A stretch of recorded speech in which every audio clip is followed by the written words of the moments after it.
Hebe também, durante o programa da da Hebe, minha amiga, ela também viu passar gente andando perto dela. Quer ver? Bora lá. Se Deus quiser, eu quero realizar. Nossa, eu vi gente andando aqui. Juro por Deus. Que susto! Vocês não perceberam que eu senti isso? Eu vi os passos, até pensei que era o Antônio. Foi no estúdio aqui? Não. No outro estúdio. Foi no dela. No 1. Ah, então lá também tem.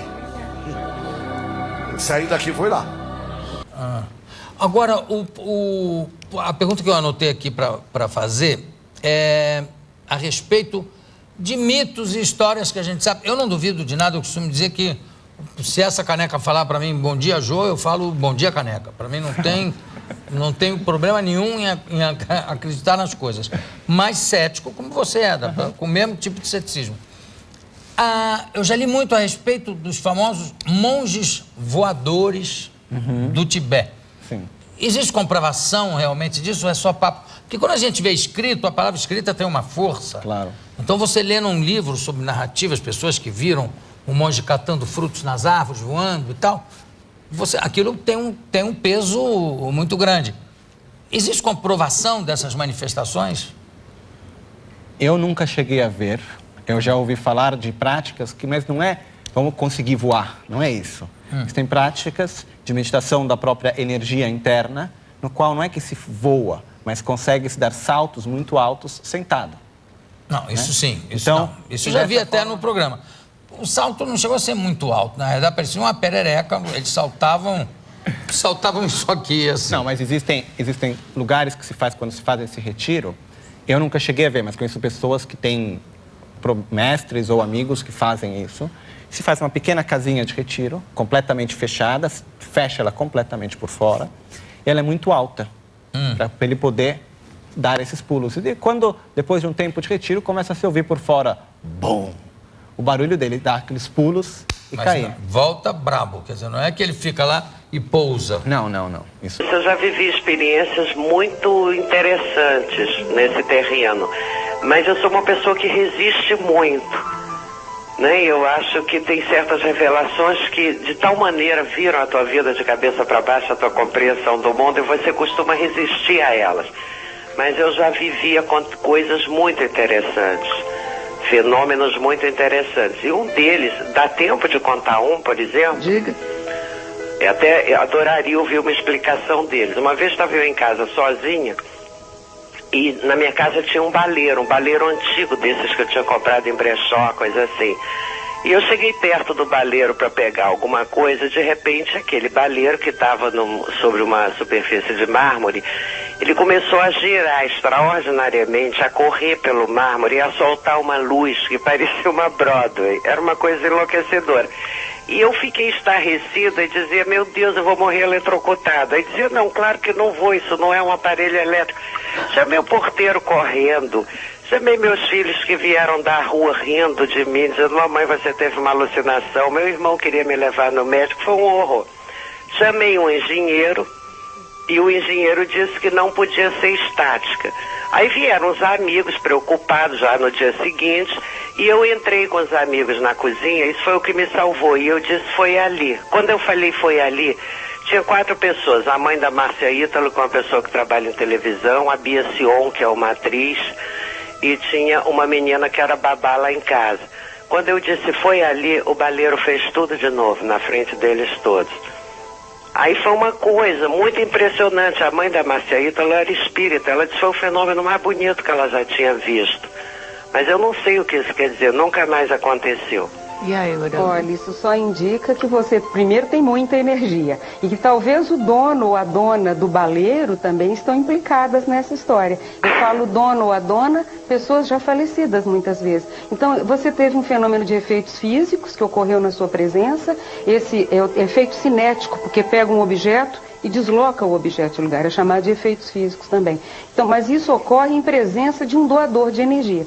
Ou seja, no caso, a pessoa que estava presente no início era você. Então se supõe que o doador maior de energia nesse caso é você, e foi um fenômeno benigno, porque você sabe que esses fenômenos de efeitos físicos ocorrem numa forma, vamos dizer, crítica, como um acidente, produzindo um acidente com a pessoa, um efeito físico que seja agressivo à pessoa. E nesse caso, tudo indica que foi uma demonstração, algum tipo de, vamos dizer, de presença, de mostrar alguma coisa. Agora, é importante sim manter esse ceticismo relativo, porque há muito delírio, muita fabulação, muita fantasia em tudo que toca a outras dimensões, ao mediúnico, como o seu Celso falou, ou ao parapsíquico, como nós utilizamos na ciência. Mas o mais importante é a pessoa não desprezar as ocorrências, valorizar, porque quem é capaz de usar a sua energia para provocar um efeito físico dessa ordem, deve poder usar essa mesma energia para muito mais coisas positivas. Como ela faz, como ela faz, a bioenergia, usar a bioenergia para... Mas eu queria falar com a Glória, que pelo jeito vai tocar, a Glória Pérez, que vai tocar na novela América desse assunto. E ela gentilmente nos atendeu lá do Rio de Janeiro. Bom dia, Glória. Bom dia, Ana. Prazer em falar com você. Obrigada. Eu estava escutando seus convidados e aprendendo ângulos novos para botar na minha novela sobre essa experiência. Você sabe que eu já vivi uma experiência assim? Por isso é que me impressionou tanto. Não era uma quase morte porque não tinha nada, mas uma vez. Eu estava descansando, deitada na minha cama e de repente eu saí. Eu fiquei apavorada. Eu fiquei acima, tipo no teto, o quarto girava porque o ângulo você perde, né? Eu estava flutuando. Eu vi o cordão, eu olhava para o meu braço e dizia, meu Deus, eu ainda estou aqui, era um corpo totalmente fluido. E eu fiquei apavorada, e eu falei, será que se alguém entrar agora aqui vai me ver? O que eu estou fazendo aqui em cima? Durou segundos. Eu fiquei muito apavorada e desde então associei a isso, nunca mais fiquei deitada assim de barriga para cima, sempre viro para o lado, porque quando aconteceu isso eu estava de barriga para cima, não sei se tem alguma coisa a ver, mas eu fiquei tão apavorada com essa experiência. Vamos pedir uma explicação aqui para quem estuda por favor. Agora, quanto ao caso que ela relatou, você teve a experiência mais natural, que é justamente a experiência benigna que eu comentei no início, né?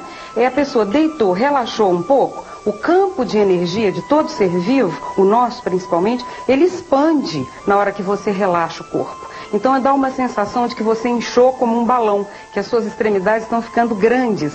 E logo depois a consciência se desprende, como o seu Celso falou, pelo perispírito, psicossoma, que é o nome técnico que é usado na ciência, e sai. Então todas essas experiências que as pessoas narram, populares, das tradições, dos folclores e tudo mais, isso tudo é real. Então esse cordão fluídico que o senhor se referiu, o cordão de prata, todos os pesquisadores da experiência fora do corpo e de experiências de quase morte confirmam, muitos inclusive tiveram a experiência também, e confirmam essa conexão energética entre o corpo físico e o outro corpo, o segundo corpo, o molde, a forma desse aqui, que é chamado de psicossoma. Então é interessante que a ciência vai dando nome, vai organizando as experiências. Nos últimos 17 anos da instituição que nós estamos aqui representando, que é o IPC, Instituto Internacional de Projeciologia e Conscienciologia, são alguns milhares de alunos, centenas de milhares de alunos no mundo inteiro que já receberam informações e que muitos tinham medo, como a Glória falou. Eu também fiquei apavorada de ficar flutuando no teto. Se chega alguém agora, o que vai acontecer comigo? Então essa surpresa, ela acaba sendo substituída por uma sensação muito agradável quando a gente pode repetir a experiência. Então nós procuramos passar para alunos, pessoas interessadas, que essa experiência pode ser controlada. E o que ela traz de muito bom para uma pessoa? A perda do medo da morte, o que já é uma grande coisa para qualquer um de nós. E troca por uma experiência pessoal, não apenas pela fé ou pela crença, por uma vivência que a pessoa tem. Você não tem vontade, Glória, de ficar de barriga para cima de novo? Não. É uma boa ideia. Eu fiquei apavorada. Facilita. Eu vi o cordão e eu fiquei imaginando se aquilo se romper. Milhares de pensamentos passam pela tua cabeça numa fração de segundos, né? Mas eu vi o meu corpo direitinho lá embaixo. Eu comecei a ler Nietzsche, também Umbanda no Brasil, e o Jacques Monod, A Causa e a Necessidade, um dos descobridores do DNA, né?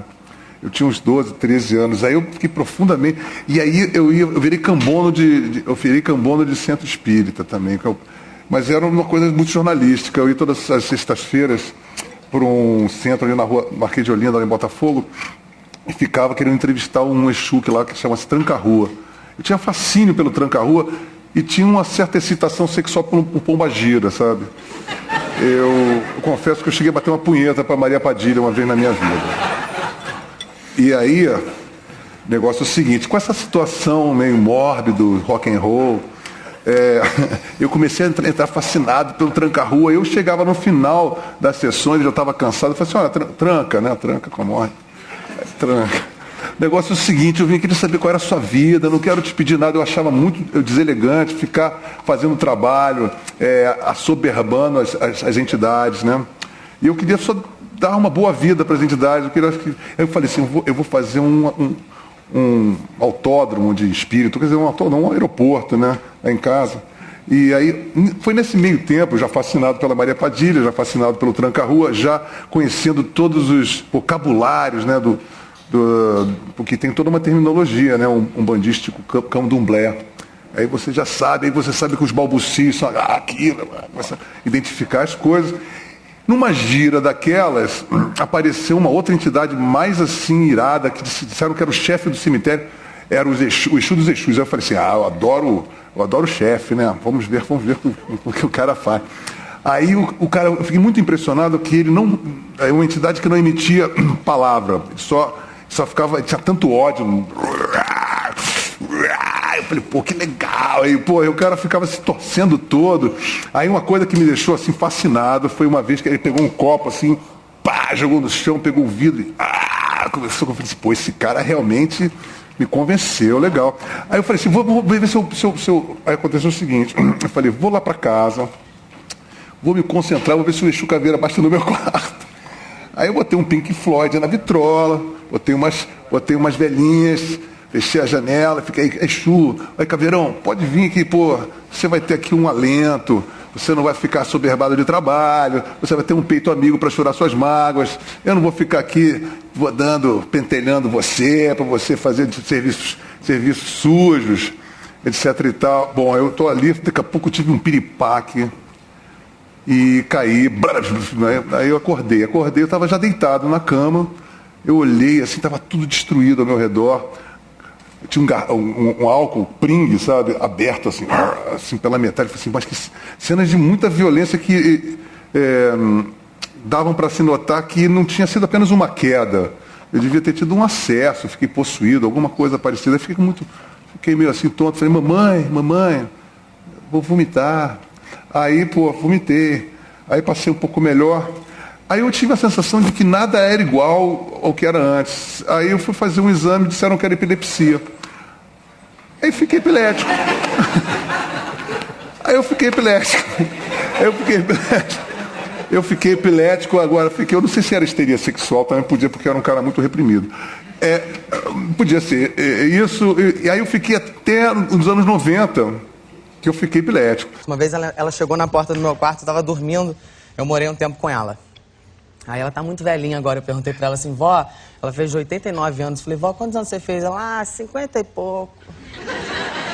50 e poucos? E aí um dia ela chegou na porta do meu quarto, aí ela falou assim pra mim, eu tava deitado na cama, aí ela falou assim, Paulo Gustavo, eu falei, o que foi, vó? 3 horas da manhã. Aí ela, tem uma mulher lá no meu quarto de chapéu, que eu tô falando com ela, ela não responde. Espírito, né? Eu já cagaço mortal. Aí eu falei, reza. Falei, vai pra lá, reza, que ela vai sair. E você não foi, João? Eu não fui. Quietinho ali, só por dentro eu tava... Aí ela volta, daqui a 10 minutos ela volta. Paulo Gustavo, não saiu, eu tô falando com ela, ela tá de chapéu, parada, eu já tava, reza.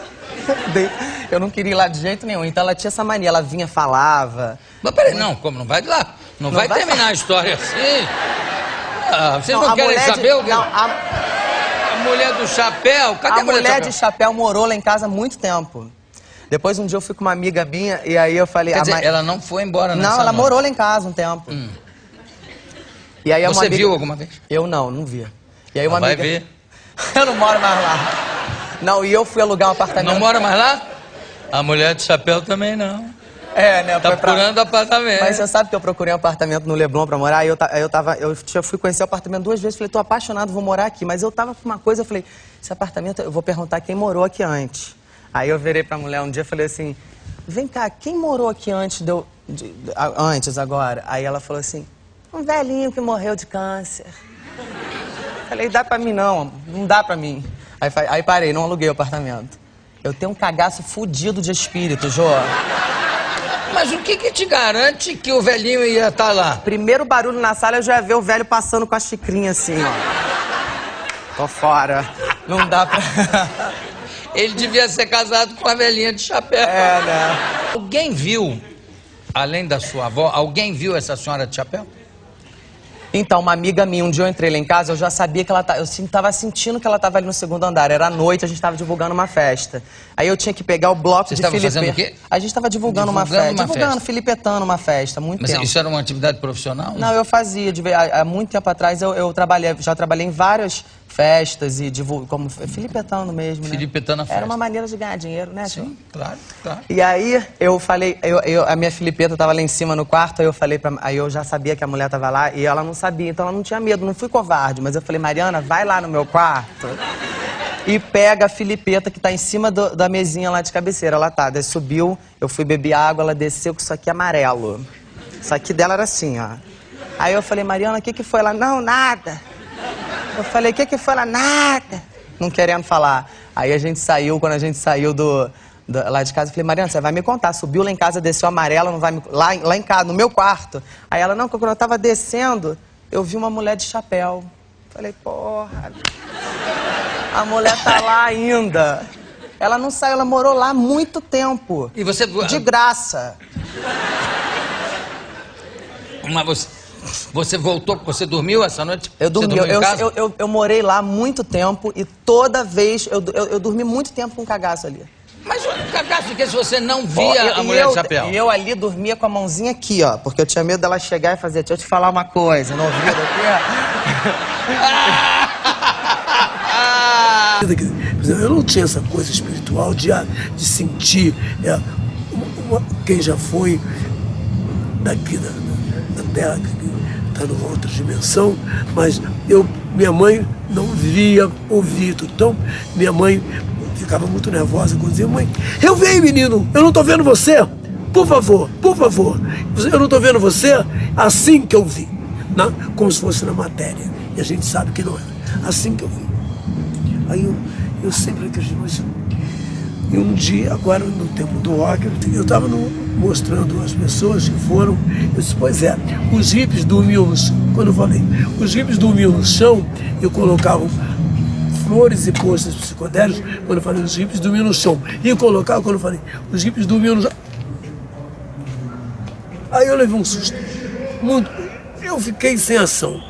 Então as pessoas perguntaram, cá, você está passando bem, Serguei? O que houve com você? Você parou, você está estranho? E eu olhei. Havia um rapaz na posição assim. Ele com os pés descalços, os postas aqui, os três postas. Assim, os pés descalços aqui, uma calça caque, enrolada até o meio da canela. E ele com o braço para cá, outro para lá assim, e o rosto virado para cá. Olhando para os três cantos. E o cabelo louro, um louro assim meio queimado, que não era aquele louro amarelo, assim, até a altura dos ovos da orelha aqui. Agora, como é que eu posso descrever isso se eu vi assim, ó? Eu vi aquilo, eu vi aqui, ele não está aí. Aí eu olhei aqui, eu vi ali, assim, vi, quando eu vi, já tinha sumido. Mas eu vi, quer dizer, mas os detalhes, como eu consigo, eu não entendo. Que eu consegui ver e descrever como eu descrevo. Agora, depois eu comprei uma bandeira de Kurt Cobain lá na Galeria do Rock. Engraçado. Aí eu fiquei olhando e falei, meu Deus, aquele rapaz que apareceu no quarto, deitado assim, porque parece que ele tinha levado uma porrada aqui na cabeça, e na hora que levou a porrada, que o olho dilatou. E não deve ter morrido e deve carregar aquela, porque ele se suicidou, né?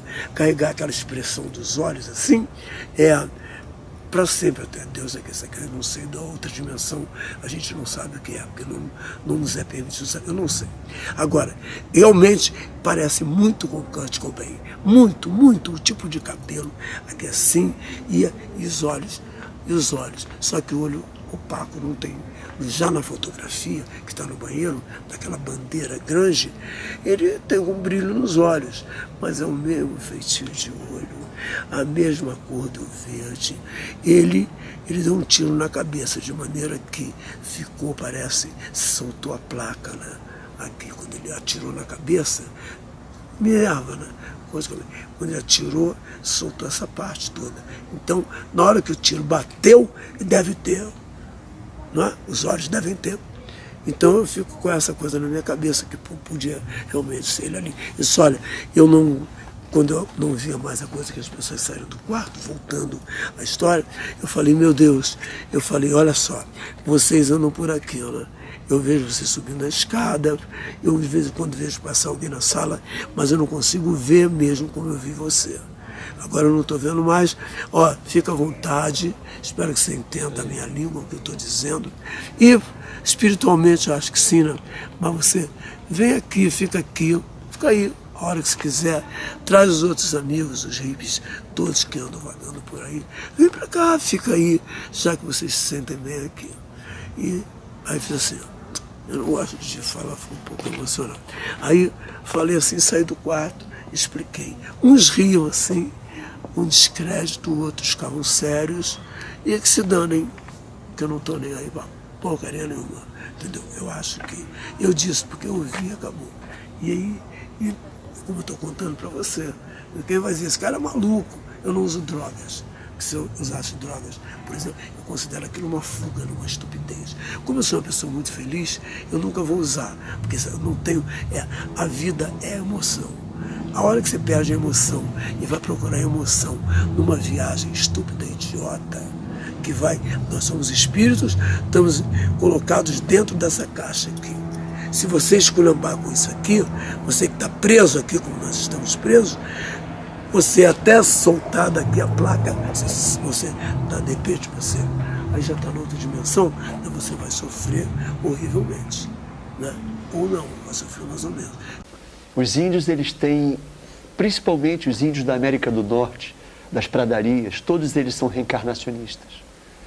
Inclusive existe uma profecia entre os Sioux, os Lakota, que muitos retornariam em corpos de brancos, em corpos de negros, para continuar dentro de um procedimento de proteção, de amparo à Mãe Terra, para divulgar esse conhecimento da Mãe Terra e atuar junto à Mãe Terra.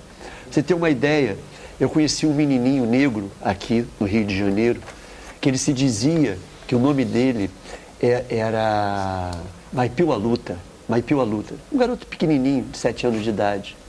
Ele esteve na casa do índio, na Ilha do Governador. Ele dizia para todo mundo que ele era índio. Eu sou índio. Queria furar os peitorais, que índio faz isso, fura o peito.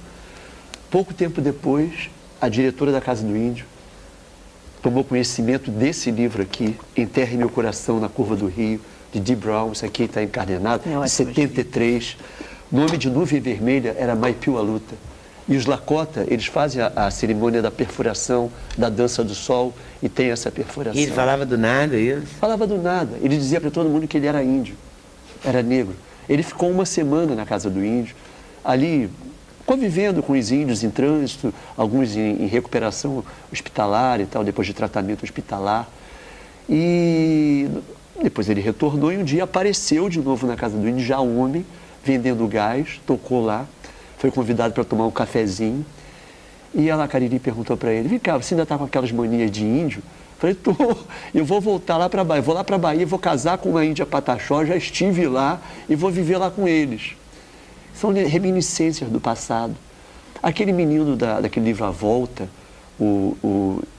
que era um aviador, John, não é isso? Que James, morreu na né? guerra, exatamente. E lembrava, ele tinha lembranças desde 3 anos de idade. Narrava com detalhes, nomes de pessoas do passado. Ele encontrou a irmã dele devia ter mais ou menos, não me lembro exatamente, mas 4, 5 anos. A irmã estava com 83 anos. A mãe conseguiu um contato telefônico, isso nos Estados Unidos, e ele conversou com a irmã dele na vida passada dele, né?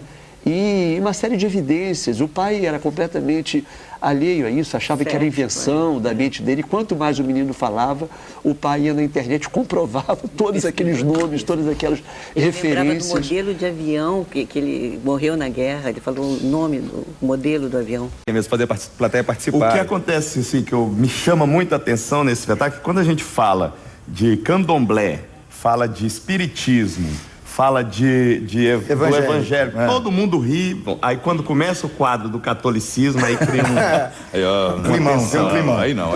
Eu acho que você tem que rir de todos, que a Eucaristia é isso, é avacalhar todas elas, né? E então vamos... Não, que agora, realmente o que acontece é acabar a luz no teatro, acaba muito. Incêndios. Incêndio, teve duas vezes. Não foi esse, agora são 3, pelo amor de Deus. Mas aqui não vai ter nada disso. Não, aqui não. Então vamos ver? Vamos ver o trechinho do misticismo. Tem que entrar os meninos também, né? Sim. Agora, os físicos lá em casa, que eu fazia experiência disso com a P. Steiner, nós tínhamos microscópio, tinha as coisas todas. Os caras chegavam a ficar com medo. Agora, o que dava mais medo é a hora que eu entrava em transe e eles iam olhar a minha temperatura e olhava o dedão do pé e o pé estava 19 graus. Olhava a minha orelha, estava 19 graus. Eu falei, não, esse cara vai morrer, eu vou embora. Então, até médico. Uma vez tinha 3 médicos, eles nunca mais voltaram lá em casa. Ficaram com medo de eu morrer. São os bobocas, né? Nessa história, eles eram totalmente bobos, não sabia nada. Então, esse ainda é pior ainda. E outra coisa, eu colocava lá o termômetro para ver, a minha temperatura realmente estava baixa. O senhor colocava 19 graus. Mas o senhor tinha intenção de diminuir a temperatura? O que fazia essa diminuição da temperatura? O meu problema é que eu entrava naquela teca do sarcófago que eu falei aqui, sabe? Então você começa a imobilizar e você entra numa verdadeira letargia. Com aquilo, então, você vai abaixando a temperatura. Aí você descoincide, cai fora. O corpo começa a gelar. Deixa eu falar outra experiência, tudo que eu já fiz muitas vezes na minha vida. Você pega e faz 6 bússolas, todas da mesma marca, todas elas iguais. E coloca 6 bússolas num lugar só. E você então começa a mexer com as energias na bússola. Vai chegar a um certo ponto, a hora que você entra em transe, que aumenta o processo de energia física, uma bússola vai dar banana para você, a outra vira para o outro lado, a outra fica assim, a outra mexe, as 6. Por que isso? Como? Você não pegou em nada. Você não vai chegar nem perto do móvel. Agora, isso eu fiz, os caras ficaram tudo assustados. Teve cara que foi embora mais cedo lá em casa, pediu licença, foi embora antes de acabar o experimento. Aí entra uma porção desses fenômenos de física, tudo na questão da água e os processos todos que são alterados. Tudo isso eu fiz durante muito tempo. Mas não adianta nada desses fenômenos. Nada disso rendeu para o meu trabalho. Nada. Cada um quer ficar, porque o cara lá via, admitia aquilo e falava assim, eu não posso entrar nisso. Eu não posso mudar minha carreira. Então, você mandava ele para o escambau e deixar para lá. Foi por isso que eu desisti de tudo. Agora, depois eu quis fazer umas coisas ainda mais avançadas.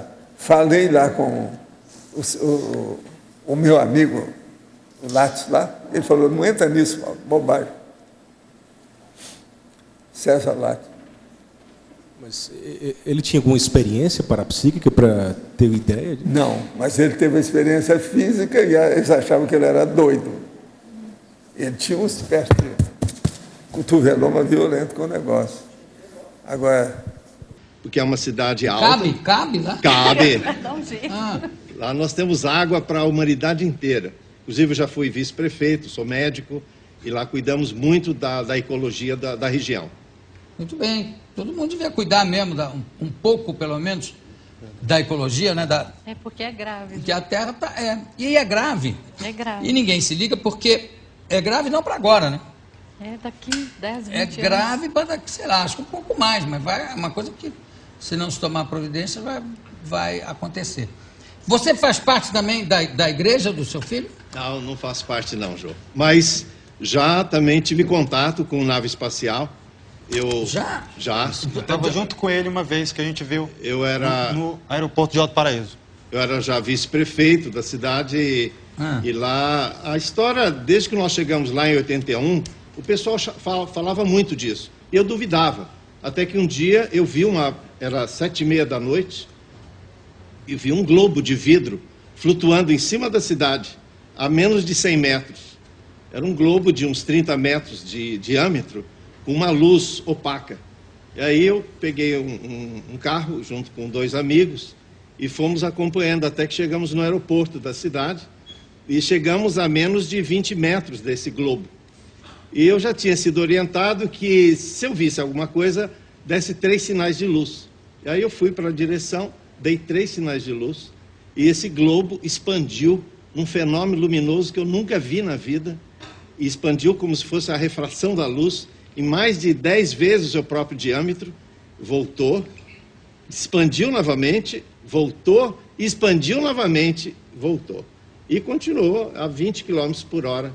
Essa bola eu já tinha visto antes. Uma vez eu fui fazer um parto na zona rural, era 8 horas da noite, e vi como se fosse a lua, tivesse abaixado na terra. E eu perguntei para os rapazes que estavam me levando, falei, quem é aquilo? Ele falou, aquilo lá é mãe do ouro, doutor. É o quê? Falei, mãe do ouro? Falei, por acaso o ouro tem mãe? Ele falou, não, aquilo ali é um fenômeno da natureza, a gente está acostumado. Falei, mas como? Uma bola de vidro? É, aquilo ali a gente sempre vê, acostumados. E aí no dia seguinte eu voltei nesse lugar, e lá era um garimpo de ouro da época dos bandeirantes. E aquilo era a mãe do ouro. Então eles falam que essa nave vem para pegar o ouro e levar para o planeta deles. É uma história natural na cidade. E eu me choquei com aquilo, até que eu mesmo... E a mãe do ouro vem uma vez por semana? Como é que ela faz? Recolhe de quanto? Eu não sei qual a frequência, mas aquele globo de vidro que eu cheguei a menos de 20, 30 metros de carro, dei o sinal, dei 3 luzes, e ele respondeu? Expandiu. Aquilo não é um fenômeno desse planeta, não é um avião, estava flutuando a uns 5 metros de altura, não tinha barulho nenhum, não sei se era tripulado ou não. Isso é lá em Alto Paraíso de Goiás. Agora, você concorda comigo que eu fico muito impressionado, sabe com o quê? Com o tédio que deve ser o universo. Porque se eles vêm para cá para assustar as pessoas em Alto Paraíso, em Goiás... É porque eles não têm o que fazer mesmo, né? Não, eu acho que vamos fazer o que esse fim de semana? Vamos assustar o pessoal lá, vamos lá. Eu acho que eles vêm Pega pegar... a bola e vamos embora. Tem as mensagens. Hein? Ali é uma região muito rica em urânio também. Então suspeita-se que aquelas naves venham pegar algum material, alguma matéria-prima que no planeta deles não tem. Nós pensamos assim. Eu tenho medo de espírito, Jô. Já falei isso pra você uma vez, né? Eu não lembro. Você tem medo de... Eu tenho medo de espírito. Eu durmo com a mão aqui assim, ó. Porque o meu medo é o espírito chegar em mim e falar assim, deixa eu te falar um negócio aqui, ó. Então, eu boto a mãozinha aqui, ó, pra ele nem chegar, amor. Não pira, não. Tá? Um ouvido encostado no travesseiro. Não, um encostado no travesseiro e o outro aqui, ó. Eles não conseguem nem fudendo comigo.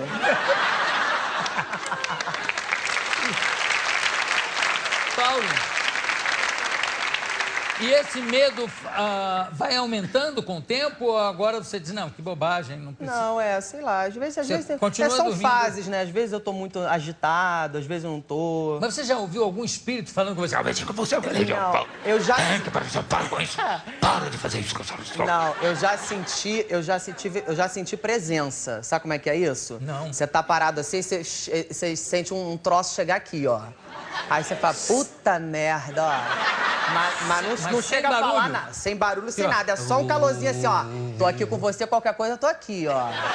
Entendeu? É chegando aqui, mas nunca falou nada, não. Que se falar, eu saio que nem a desenho animado da janela lá de casa, na hora. O próprio vídeo que eu tenho aqui. Você nota que durante o show, ele começa a cantar e de repente um barulho estranho de piano começa a surgir. E ele começa a ficar incomodado com esse barulho.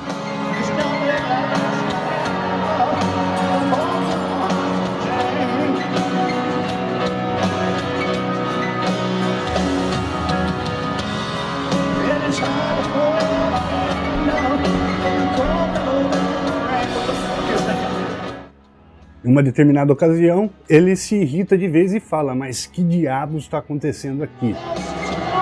Stop! What the fuck is that?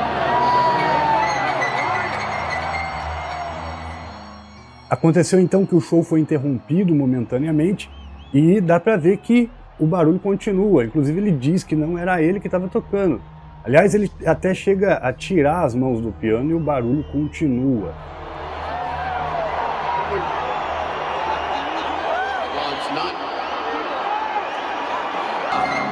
What the fuck is that?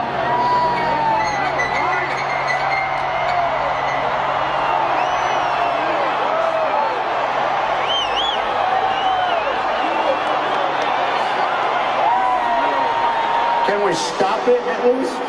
Por fim, ele até faz uma brincadeira, deixando bem claro que não se importa com esse lance todo de fantasma, mas que as pessoas realmente gostam desses assuntos. I don't mind ghosts or gremlins because they probably learn the fucking song. All right. Have you ever seen a ghost? Yes. You have? Yeah, when I was a kid. Really? Yeah. In Hawaii? No, it was in New York. Really? It was cool. What happened? Okay, quickly. Yeah. Okay, so I'm like a little kid. I'm probably like 6, 7 years old in a new apartment. And we just come from, where did we come from? We had come from probably Australia. Anyway, so Renata, nanny, in the bedroom. She's sitting, my sister's asleep. She's sitting over there. I'm like hanging out. There's a doorway. All of a sudden, we're looking over there, and this like jacket comes waving through the doorway. Like just an empty, there's no head, there's no body, there's no legs. It's just there, and then it disappears. And I was a little kid, and I thought, okay, well, that's interesting. And then I looked over at the nanny, and she's like this. And I'm like, oh, wow, so that was real. Oh, okay. Wow. Cool. I didn't... But is that a ghost, or is that just some weird floating jacket? That's a reason to move to me. I don't know what it is, but... You said, I have to ask you this, you're running out of time, that you've slept with a ghost. I have to ask you, have you slept with a ghost? I did go to the Bone Zone with a ghost.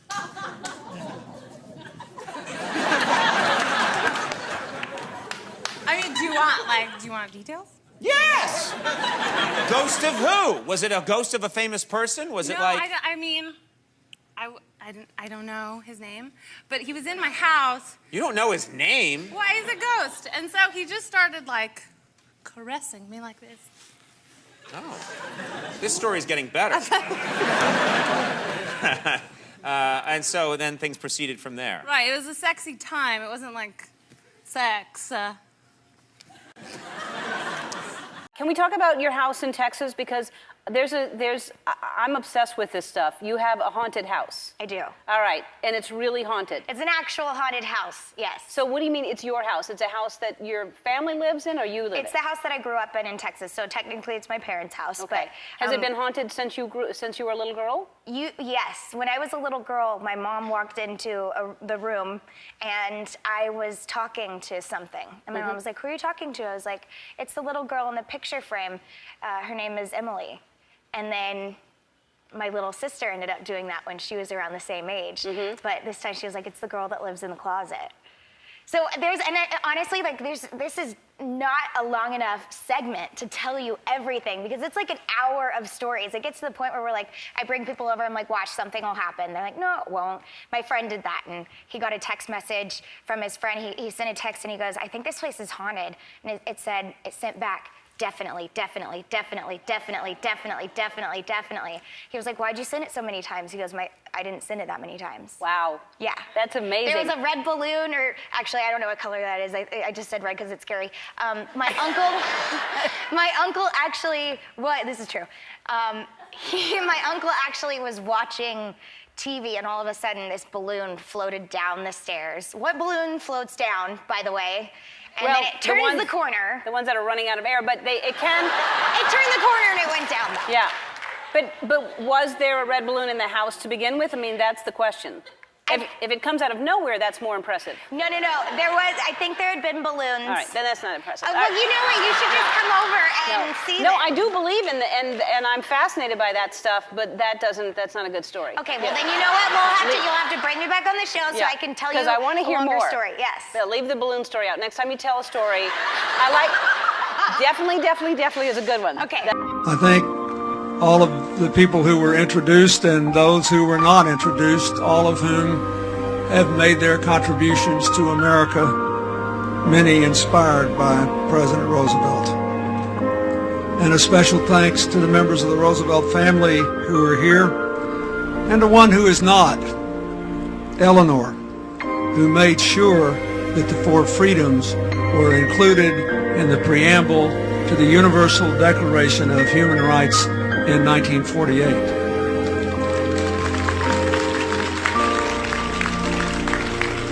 I know that because, as all of you famously learned when I served as president, my wife, now the Secretary of State, was known to commune with Eleanor on a regular basis.